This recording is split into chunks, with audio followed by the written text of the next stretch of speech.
Mesdames et messieurs, bonsoir et bienvenue à vous dans cette nouvelle édition. Voici les principaux titres.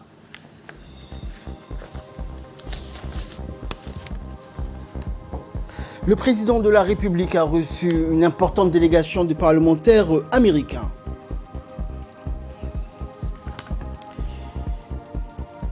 Et dans l'actualité internationale, en Grèce, l'état d'urgence est décrété sur l'île de Lesbos. Bonsoir à tous. Le président de la République, Ismaël Omar Guelleh, a reçu aujourd'hui en fin d'après-midi une délégation de haut niveau de la Chambre des représentants des États-Unis, conduite par le chargé d'affaires de l'ambassade des États-Unis à Djibouti, Alexander Hamilton. Plusieurs thématiques dont l'intensification de la coopération économique qu'entretiennent les deux pays ont été abordées au cours de cette rencontre. L'appui que les États-Unis sont à même d'apporter à la République de Djibouti dans le cadre de sa mobilisation permanente en faveur de l'assistance humanitaire aux différentes populations de cette région, souvent en proie à des crises, a également été évoqué. À noter par ailleurs que les discussions ont intégré un volet dédié au renforcement du niveau d'échange et de collaboration des deux nations dans une série stratégique de domaines, notamment la défense et la sécurité. Le ministre djiboutien des Affaires étrangères, Mahmoud Ali Youssouf, a pris part à cette rencontre. Il a rendu un hommage appuyé à Ilhan Omar, députée américaine et haute vedette de cette délégation des parlementaires américains à Djibouti. Ilhan Omar, originaire de la Somalie voisine, est l'illustration parfaite que le succès et la réussite d'une personne sont tributaires du degré de persévérance dont elle fait preuve, a-t-il affirmé. Outre Ilhan Omar, les membres de cette délégation de la Chambre des représentants des États-Unis, reçus par le président de la République, étaient composés de Mme Kodel Bass, Sheila Jackson-Lee et Karen Rouse-Bass. Le secrétaire général de la présidence, Mohamed Abdullahi Waïs, a pris part également à cette rencontre. À l'issue de son audience avec le chef de l'État, le chef de la délégation de la Chambre des représentants donc des États-Unis, a indiqué à la presse l'attachement de son pays à la préservation et à la promotion de ses relations privilégiées avec la République de Djibouti.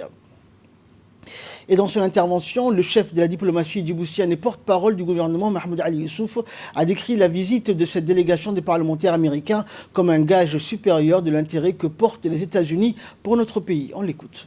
Les représentantes du Congrès américain sont venues à Djibouti dans le cadre de visites afin de pouvoir renforcer les relations entre les deux pays. Ce sont des femmes qui sont très dynamiques, très actives sur la scène américaine, et qui sont venues ici. Elles sont membres aussi du comité des affaires étrangères et d'autres comités au sein du Congrès. Et donc, il faut savoir que ce genre de visite du législateur américain contribue à faire avancer les relations entre les deux pays. Aujourd'hui, ils ont pu rencontrer les officiels militaires du camp Lemonnier. Ils sont venus rencontrer également les membres du gouvernement et le président de la République. Il faut savoir que les États-Unis a un intérêt particulier à ce que la sécurité et la paix dans la région soient renforcées. Ils ont un intérêt particulier dans la lutte contre le terrorisme. Ils ont un intérêt particulier également dans la lutte contre la piraterie. Mais au-delà de tout ça, je crois que ce sont les relations humaines qui sont importantes, les droits humains qui sont importants. Et je crois qu'aujourd'hui, on a 3 femmes du Congrès américain plus un homme. Vous voyez l'importance que les femmes américaines ont pour ces grands sujets et ces grands dossiers du monde. Nous avons également notre sœur Ilhan Omar, qui vient à l'origine d'un pays voisin, qui aujourd'hui a réussi, malgré son statut de réfugié, a réussi à s'intégrer dans la société américaine et à atteindre des sommités comme être membre de la Chambre des représentants. Pour vous dire que tout est possible. Qu'on soit réfugié ou qu'on ne soit pas réfugié, c'est le courage, c'est le travail et c'est le sacrifice qui font la réussite des êtres humains. En tout cas, au nom du gouvernement de Djibouti, nous tenons à remercier ces membres de la Chambre des représentants américains pour leur visite et ils ont fait un très long voyage. Également dans l'actualité, le Premier ministre Abdelkader Kamel Mohamed a reçu aujourd'hui la visite de haut niveau de la sous-secrétaire générale aux affaires humanitaires et coordinatrice adjointe des secours d'urgence du Bureau de la coordination des affaires humanitaires aux Nations Unies, Ursula Müller. La sous-secrétaire générale a été introduite auprès du Premier ministre par Barbara Manzi, coordinatrice résidente du système des Nations Unies. Le Premier ministre a tenu à partager avec la chef adjointe de l'aide humanitaire la satisfaction du gouvernement quant à la bonne collaboration avec le système des Nations Unies. S'exprimant à son tour, la sous-secrétaire générale aux affaires humanitaires a voulu remercier le gouvernement djiboutien pour son assistance et son support logistique pour venir en aide aux réfugiés présents sur le territoire et les réponses. Le président de l'Assemblée nationale, Mohamed Ali Ahmed, a ouvert une session extraordinaire du Parlement, donc en prononçant un discours en l'honneur du 130e anniversaire de l'UIP, l'Union interparlementaire. Le Premier ministre Abdelkader Kamel Mohamed était présent.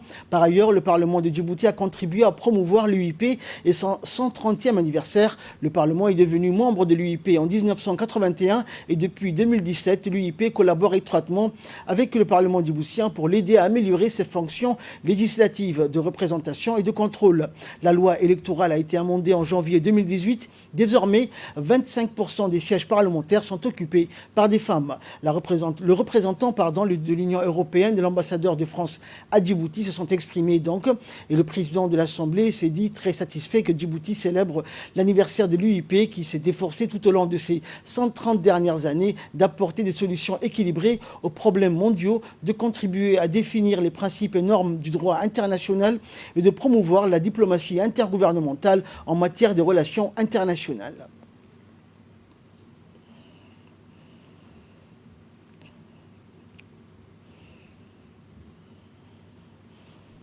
Aujourd'hui, les 130 ans de l'Union interparlementaire, c'est extrêmement important. La France a été un des pays qui ont fondé l'UIP il y a près de cela 130 ans. L'Union interparlementaire, c'est l'apprentissage et le partage de la démocratie, de la séparation des pouvoirs, du travail législatif qui est très important. C'est le contrôle de la loi, c'est la réalisation de la loi et le contrôle de l'activité du gouvernement.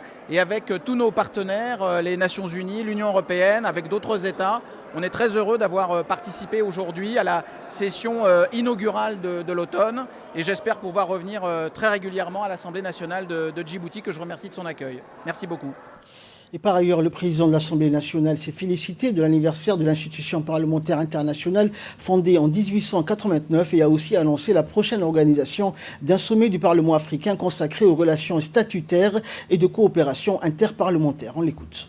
Comme vous voyez aujourd'hui, l'UIP, donc l'Union interparlementaire, qui représente l'ensemble des parlements du monde, est au cœur donc, de notre Parlement. Parce que l'UIP, c'est une institution qui regroupe plus de 179 membres à travers le monde. Et c'est une institution qui développe donc l'esprit de la bonne gouvernance, l'esprit aussi donc, de l'indépendance des parlementaires.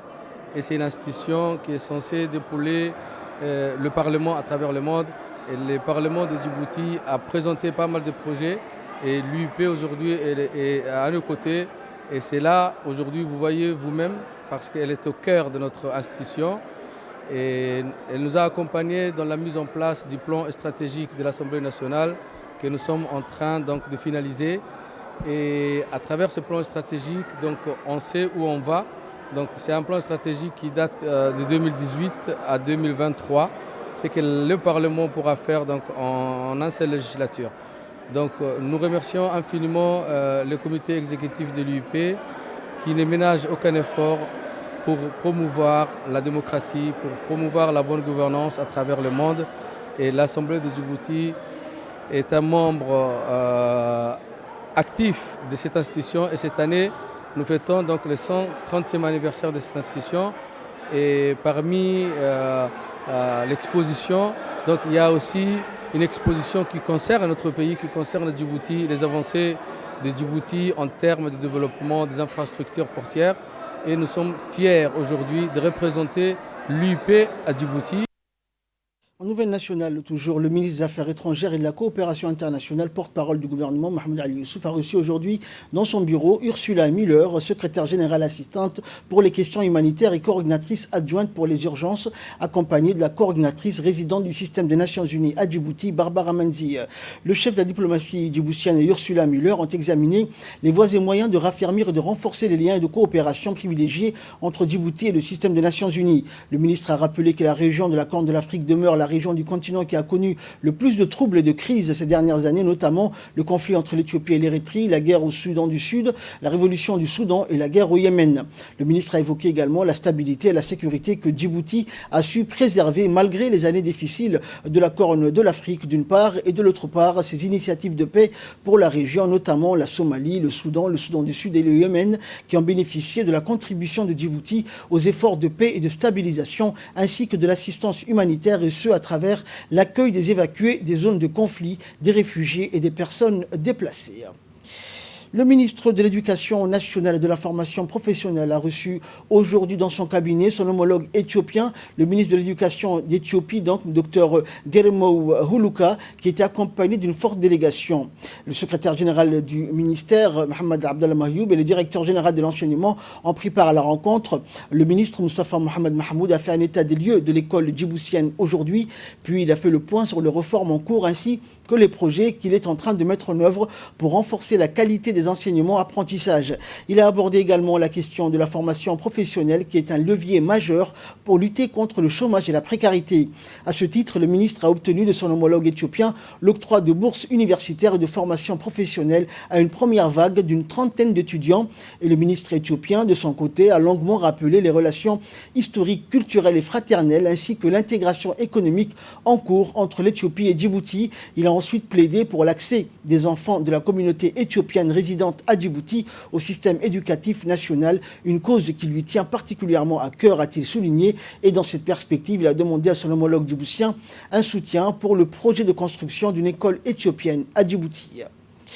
Le ministre de l'Équipement et des Transports, Moussa Mohamed Ahmed, a pris part à la 40e session de l'Assemblée triennale dans l'Organisation de l'Aviation Civile Internationale, l'OACI, du 24 septembre au 1er octobre à Montréal. Lors de cette 40e assemblée, les discussions ont été axées sur les objectifs stratégiques de l'OACI, tels que la sécurité et la sûreté de l'aviation civile, l'environnement, mais aussi de nouveaux domaines à réglementer comme les aéronefs sans pilote et les vols suborbitaux. En marge des travaux de l'Assemblée, le ministre a rencontré la secrétaire générale de l'OACI, Feng Liu. Lors de cet entretien, le ministre a évoqué tous les efforts consentis au niveau national, notamment la promulgation des textes réglementaires afin que l'autorité de l'aviation civile djiboutienne puisse répondre aux normes et pratiques recommandées.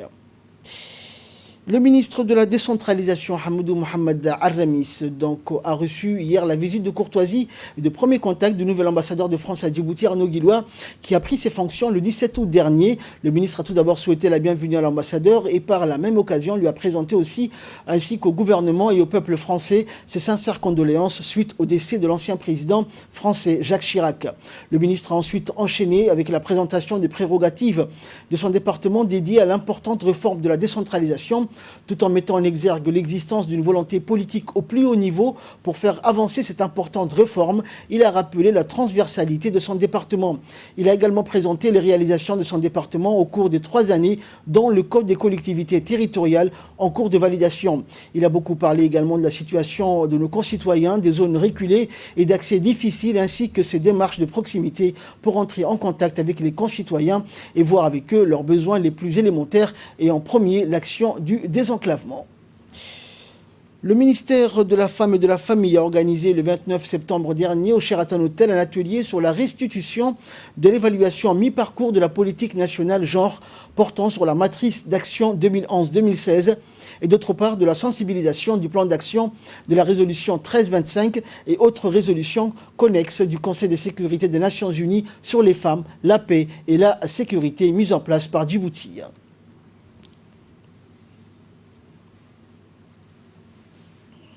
Et Nations Unies, à travers un processus préparatif qui a réuni les femmes parlementaires, de représenter les ministères des Affaires étrangères et représentants des sociétés civiles et des milieux académiques et des régions, l'ancien forum Femmes et Paix que Djibouti préside. L'institution régionale exhorte chaque de ces pays membres à adopter son propre plan d'action et s'appuyer par le part sur 8 pays que compte l'IGAD, seulement 3 pays. Et de leur côté, donc, la secrétaire générale de l'UNFD et la secrétaire générale du ministère de la Femme et de la Famille qui ont pris la parole ont émis des recommandations intéressantes telles que le renforcement de la coordination intersectorielle, encore la mobilisation des fonds et l'importance du mécanisme suivi-évaluation. Nous les écoutons. The la Première Dame, présidente de l'UNFD, son Excellence Madame Khadra Mohamed Haït, notre organisation est le fer de lance de la cause des femmes et des souches les plus fragiles de nos concitoyennes. L'Union nationale des femmes djiboutiennes offre un éventail de services gratuits aux jeunes filles, dont l'école de seconde chance, la formation professionnelle en couture, cuisine et broderie, et avec l'appui du FUNIAP, un espace ami adolescent a été créé au siège de l'UNFD, espace de détente pour les adolescents disposant également d'une salle d'informatique. Par ailleurs, pour offrir l'opportunité à la Djiboutienne de pratiquer le sport, un complexe sportif de loisirs et de formation pour femmes, placé sous la tutelle de notre organisation, a vu le jour et est opérationnel depuis le 30 avril 2019 dans la capitale pour l'épanouissement et le bien-être de la gente féminine. C'est pour moi un grand honneur de participer avec vous à cet atelier important pour le ministère de la Femme et de la Famille, mais aussi dans notre pays, qui consiste à mesurer les progrès réalisés en matière de respect des droits de la femme à travers la politique nationale genre. L'évaluation à mi-parcours de la politique nationale genre 2011-2021 a pour objectif d'évaluer le progrès réalisé par le ministère de la Femme et aussi au niveau national, les résultats atteints en matière de la mise en œuvre et de tirer des leçons et des lacunes identifiées pour mieux ressortir de solutions pérennes. La politique nationale genre constitue une réponse de l'État djiboutien face aux engagements pris au niveau national qu'international de lutter contre toute forme d'inégalité, dans le strict valeur des cultures, des préceptes de l'islam, des droits fondamentaux et de la personne humaine telle reconnue dans la Constitution. Également dans l'actualité, le comité technique composé des différentes institutions nationales en charge de l'aménagement de la ville de Djibouti en collaboration avec la JICA a lancé les travaux de la seconde phase du projet de développement des capacités sur la mise à jour et l'utilisation du système d'information géographique de la ville de Djibouti au Palais du Peuple. L'objectif de cette seconde phase est donc d'acquérir des images satellites et du modèle numérique d'altitude d'une superficie de 394 km², à savoir l'actualisation de la zone urbaine existante de 110 km² et les extensions supplémentaires des zones 1 et 2 de 284 km², également d'améliorer la gestion urbaine à travers l'utilisation par tous les services de l'État travaillant dans le domaine de la planification urbaine et l'entretien et le développement de la voirie. Numérique à Djibouti de 2012 à 2014. Au cours de notre mission de formulation de ce projet en détaillé en janvier cette année, nous avons constaté que les données établies par le projet précédent étaient pleinement utilisées par les autorités compétentes. La JICA a réalisé plusieurs projets de données cartographiques numériques dans différents pays et nous pensons que les données d'information géographique constituent la base et le principal outil du développement. Et je vous propose à présent de suivre les interventions respectives des secrétaires généraux des ministères de l'Équipement et des Transports et du ministère de l'Urbanisme et de l'Environnement.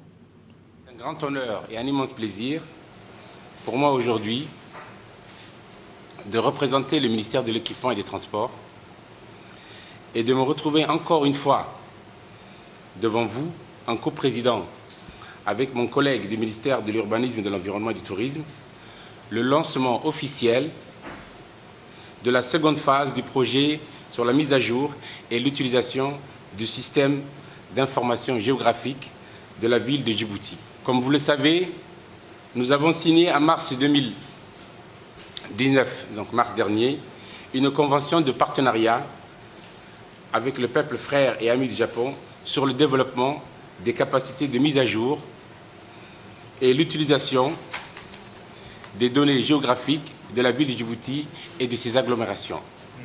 Dans cette nouvelle phase, il y a également le volet de transfert de technologie, où les experts japonais mettront à la disposition de leurs collègues djiboutiens le savoir-faire sur la mise à jour des cartes et sur les différentes méthodes de compilation de données. Ce projet aura deux volets importants.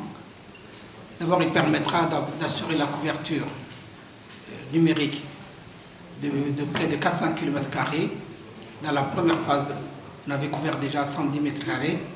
Dans la deuxième phase, ce projet permettra de couvrir 284 km², ce qui permettra vraiment d'avoir des données numérisées au fur et à mesure de l'évolution de la capitale. Comme nous le savons, notre ville s'agrandit assez vite. C'est pour ça que nous avons demandé que dans cette phase, dans cette deuxième phase du projet, que la numérisation cartographique soit étendue à 284 km² de plus. Ce projet permettra aussi d'avoir une formation pour les techniciens de différents départements qui travaillent sur la cartographie. Ce projet permettra aussi un transfert de technologies de telle sorte que les Djiboutiens soient eux-mêmes en mesure d'actualiser au fur et à mesure les données topographiques qui leur sera commises par la partie japonaise. Santé à présent, le secrétaire général du ministère de la Santé, Dr Salah Benoita, a présidé hier au Djibouti Palace Kempinski un atelier de consultation autour des accélérations du plan d'action global intégré au plan national du développement sanitaire, le PNDS 2018-2022. Organisé en collaboration avec l'OMS, l'Organisation mondiale de la santé et l'UNICEF, cet atelier a vu la participation de plusieurs experts nationaux et internationaux. Les principaux directions et secteurs de santé étaient également représentés pour répondre aux exigences de l'approche de planification participative et inclusive afin de garantir une implication de tous les acteurs à tous les niveaux en plaçant la prévention au cœur des priorités. La vision stratégique du PNDS se traduit donc par l'amélioration des indicateurs de couverture des services préventifs et curatifs de santé dans le pays. Les travaux de cet atelier permettront d'ajuster les orientations du plan national de développement sanitaire qui s'inscrit dans la vision 2035 et la stratégie de croissance accélérée et de développement durable du gouvernement. Suite aux instructions données par le secrétaire d'État à la jeunesse et au sport, la direction des CDC s'est réunie hier à la salle de conférence du département. Cette réunion qui intervient après l'annonce de l'agence de météorologie de Djibouti de fortes pluies pour les jours à venir avait pour objectif de préparer les responsables de l'accueil des éventuels sinistrés de ces intempéries et leur offrir les premiers secours. Aussi, le département informe toutes les personnes pouvant être touchées par cet événement que les CDC sont ouvertes pour les accueillir et leur prodiguer le premier secours dans les jours qui viennent. Néanmoins, le département exhorte les éventuels déplacés de veiller à la propreté des lieux qu'ils occupent jusqu'à leur départ. On se réunit ce matin dans la salle de conférence du secrétariat d'État à la jeunesse. Cette réunion qui avait pour objectif, d'après l'annonce de la météorologie de Djibouti, de fortes pluies qui vont tomber sur la capitale de Djibouti durant les jours à venir, avait pour objectif de préparer le directeur des CDC afin d'accueillir les éventuels sinistrés de ces intempéries et d'offrir à la population le premier secours. Ainsi, les départements, le secrétariat d'État à la jeunesse et au sport informent à toute la population que les CDC sont ouverts pour accueillir les éventuels sinistrés. Et la situation donc pluvieuse va persister sur la République de Djibouti. Des pluies auront lieu en intermittence donc sur la capitale et ses périphéries en fin de matinée et début d'après-midi de la journée de demain. Par ailleurs, des averses à caractère orageuse se produiront dans les après-midi et début de soirée sur les reliefs de l'intérieur. Donc, les temps pluvieuse va persister sur l'ensemble du territoire. Des averses, il y aura des averses à caractère orageux se produiront dans l'après-midi, le début des soirées, sur l'ensemble des débuts des soirées sur les reliefs de l'intérieur.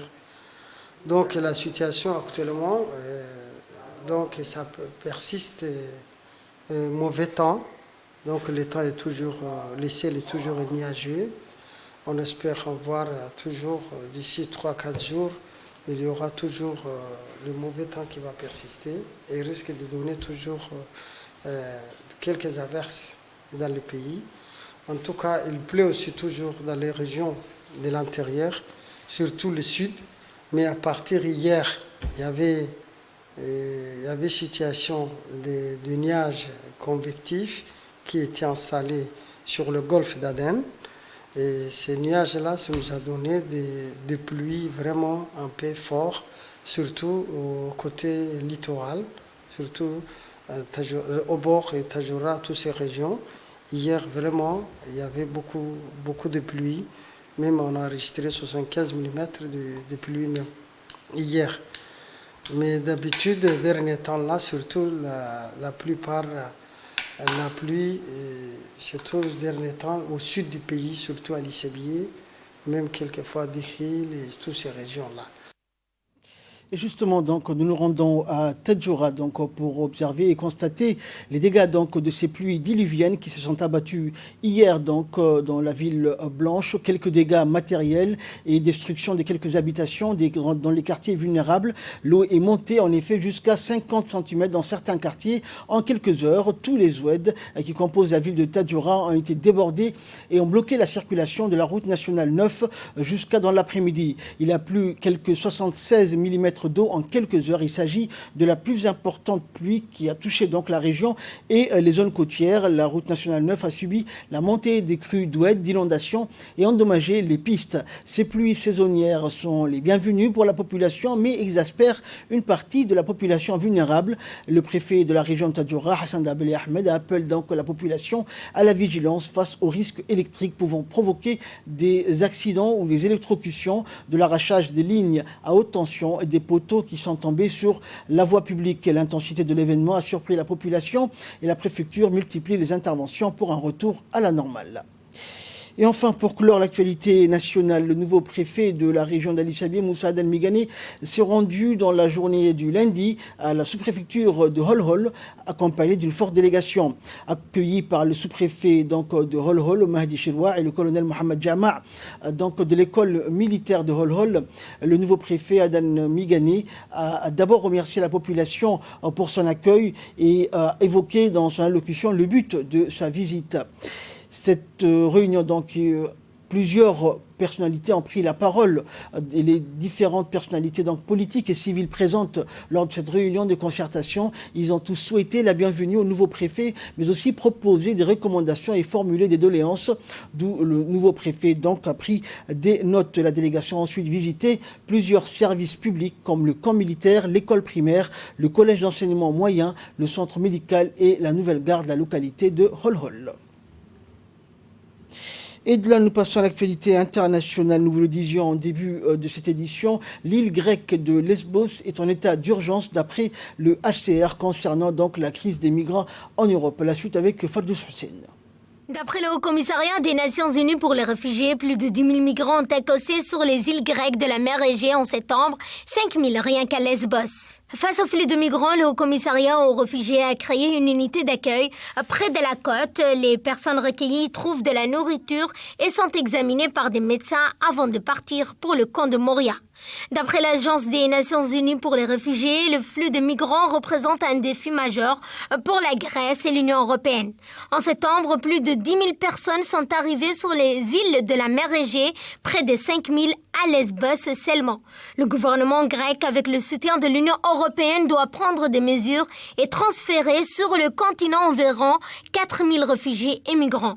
La plupart des migrants arrivés sur l'île de Lesbos sont transférés dans le camp de Moria, qui accueille 12 000 réfugiés pour une capacité de 3 000 personnes. Et enfin, Boris Johnson maintient le cap du 31 octobre, quoi qu'il arrive. Boris Johnson a annoncé aujourd'hui soumettre à l'Union européenne des propositions constructives et raisonnables appelant à un compromis de la part des Européens. Il est resté ferme sur une sortie au 31 octobre avec ou sans accord.